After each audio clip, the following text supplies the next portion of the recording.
With the arrival of autumn came the festival of harvest. With the festival came the return of those who had embarked on the Aliote the year prior, welcomed home as men of the Divide. From the dark of night they would appear, aglow in colorful paints and festive costumes fashioned from the colorful shells of the malachar. Young maidens of age would approach from the river, dressed in similar garb and fashion. The new generation of men and women were united and celebrated to begin the festivities, lasting well into the early hours of morning. It was an honor shared by all. Eventually the year of sending came for my generation. During the festival of harvest we would be recognized before the tribe, honored and celebrated before our departure. The morning that followed, my age mates and I would embark on the Aliote, wearing only our simple garb and taking only a few simple gifts bestowed by our loved ones. Of course, the youth of Reisenbow were more than ready for the event by the time it arrived. Each father mentored his sons, teaching the necessary skills to hunt and survive off the land. Self-defense and weapon training were also heavily integrated into the curriculum, for there were many hardships to be faced out in the world. The malachar of the mountain, the hatul upon the plain, giant arachnids, and serpents of the marshlands were all fond of an easy meal. Though an encounter with any of these creatures could prove deadly, we were warned that it would be other people who posed the greatest threat. We were to remain a mystery, avoiding contact with any rogues we might encounter in the wilds. My brothers and I had broken it down to a science, our life study at this point. The first day of the journey would be spent gathering supplies for crafting tools and equipment. Once we reached the refuge atop the mount, we would use the oldest of the supplies stored in the caves there, which we were to replace upon our return before the next festival. By the first nightfall, we should have constructed the tools we would need: bows, arrows, knives, and axes ready for use.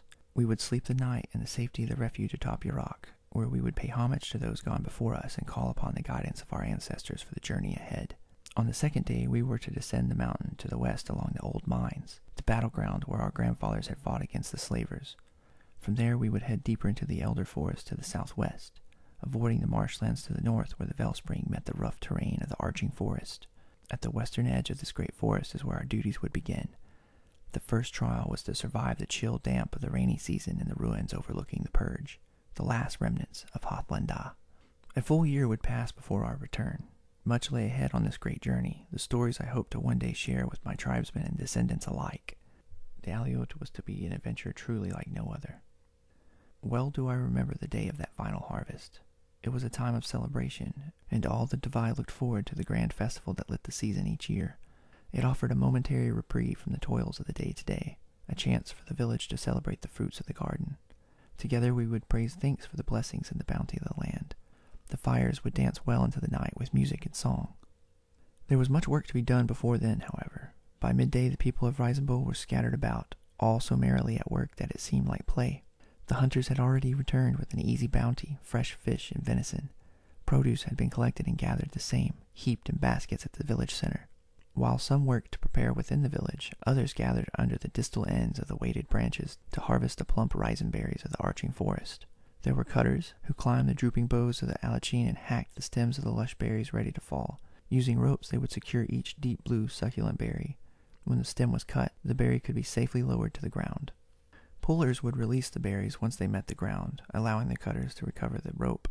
Each berry was then rolled by a delivery team to one of several workstations, where it would be squished into juice for wine and squashed into jam for preserves. Most of the other boys had jumped at the chance to be on a roller team. Each workstation had a press, where the berries were diced and tossed in to be squished under the tender feet of the maidens of Reisenbow. The young ladies were spectacular as they stomped and giggled about covered in rich blue nectar. Rolling the berries was hard work, but the delivery teams were well motivated. Our ancestors had been clever in arranging this tradition. Near the press were several mashing pits where the wildlings squashed chunks of berry into mush for jam and sweetbreads. As tantalizing as the young ladies might have been, the obnoxious goop-covered wildlings were more than enough to prevent any flirtatious lingering. A delivery boy not busy was a delivery boy free to play, and a likely recipient of a face full of berry goop. Cass and Pole naturally took to hacking away at berries in the canopy. Corey and I had been challenged to try and keep up, as their ground team. There was little choice in the matter. It was far better to meet their challenge at a loss than to listen to their nagging. Our trial began under the distal end of the drooping branch of the alachine, so heavy with fruit that it touched the swaying grasses of the field. The twins wasted no time scurrying up the branch, heckling along their way. Large coils of rope were slung about their shoulders and torsos, making them appear far more robust than they were. May the best team win. No hard feelings, yeah? Cass bolstered. Remember, there is no failure. Some of us are just better than others, Pole added. Yeah, Corey waved them off. Just get up the damn tree, will ya? They began hacking down berries at once, allowing those close enough to the ground to drop the short distance. The branch shook and bobbed with each release, the twins rising higher with each cut. Corey and I simply stood by and watched for the time being, waving to a curious group of rollers. The confusion on their faces was obvious.